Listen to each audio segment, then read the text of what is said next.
নমস্কার, আমি আপনাদের সামনে একটি গল্প বলছি। গল্পটির নাম ডাব দিয়ে হাঁসের মাংস। দুজন স্বামী স্ত্রী একটা কুঁড়ে ঘরে থাকতো। একদিন স্বামীর খুব ডাব দিয়ে হাঁসের মাংস খেতে ইচ্ছা করলো। স্বামী বলল, বউ, আমি বাজার থেকে হাঁসের মাংস কিনে আনছি, তুমি ডাব দিয়ে হাঁসের মাংস করবে। স্ত্রী বলল, যাও কিনে আনো।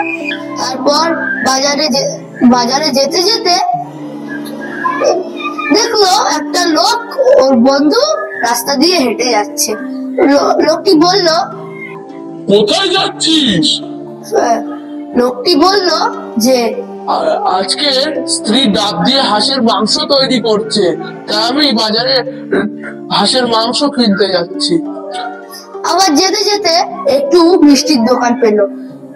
বলল, ভাই, আমাকে দই দে তো 1 কেজি। বলছে 1 কেজি দই দিয়ে কি করবে দাদা? বলছে যে আজ ডাব দিয়ে হাঁসের মাংস করবে, তাই আমি দই দিয়ে ডাব দিয়ে হাঁসের মাংস খাবো। তাই লোকটি বলল, দাদা, আমাকে তো নিমন্ত্রণ করলে না। বলছে হ্যাঁ, চলে আসিস দুপুরে আমার বাড়ি। যে আর তারপর যেতে যেতে মাংসের দোকান পেল। মাংসের দোকানে গিয়ে বলল, ভাই, আমাকে 2 কেজি হাঁসের মাংস দাও। বলছে কি করবে দাদা অত মাংস? বলছে ডাব দিয়ে হাঁসের মাংস করবো। আর লোকটি বলছে, দাদা, আমাকে তো নিমন্ত্রণ করলে না। বলছে হ্যাঁ, তাহলে চলে এসো দুপুরে আমার বাড়ি। এখন তাড়াতাড়ি দাও দেখি বাবু মাংসটা। আবার যেতে যেতে সন্ধে হয়ে গেল।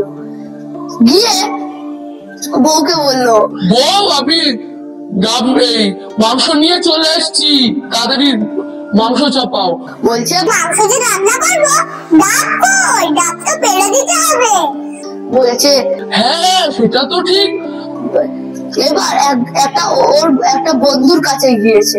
বলছে, ভাই, ও ভাই, বাড়ি আছিস? বলছে হ্যাঁ বাবা।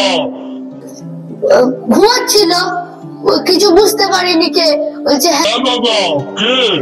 বলছে বাইরে এসে দেখ আমি কে। বলছে যে ভাই, আমাকে ডাব পেড়ে দিলি। বলছে কেন বাবা? চলো তাহলে। বাড়ি গেল। বাড়ির সামনে অনেকগুলো নারকেল গাছ, এবার অনেকগুলো ডাব গাছ। এবার লোকটি বলছে, আসিয়ে গেল। লোকটি বলছে, দাদা, এত ডাব কি করবে? দাদা বলছে, আজ ডাব দিয়ে হাঁসের মাংস হবে। বলছে তাই নাকি দাদা? তাহলে আমাকে মাংস খেতে দেবে না? লোকটি মনে মনে ভাবছে, দেখেছো, যেই হাঁসের মাংসের কথা বলেছি সেই দাদা হয়ে গেলাম।